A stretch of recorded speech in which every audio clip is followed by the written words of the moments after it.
2022 was a year of weather extremes in the UK, likely, according to the Met Office, to have been the warmest on record.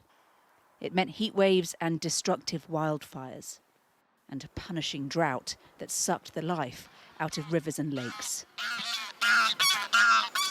There were powerful storms too, and widespread flooding that followed. The end of the year brought a cold snap and a deep freeze. Not all of this was driven by climate change, but much of it was.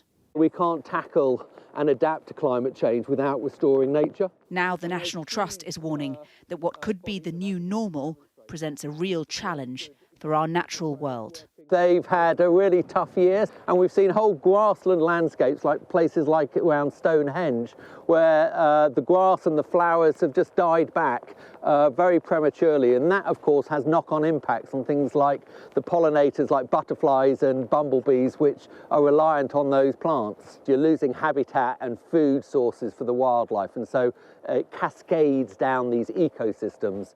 Among the species that suffered were bats who couldn't cope with the extra heat. Some butterflies and other flying insects struggled too, as habitats were impacted by the drought. On top of this, a virulent strain of bird flu devastated seabird colonies. Despite the mainly bad news for nature, a few success stories have also emerged, with some wildlife and habitat showing that with a little assistance, they can adapt well to the new conditions. That includes these beavers, benefiting from a project to protect their wet woodland habitat in Somerset. And these choughs are slowly starting to thrive in Cornwall after successful efforts to protect them.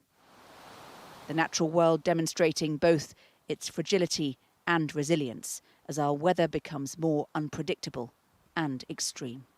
Hannah Thomas-Peters, Sky News.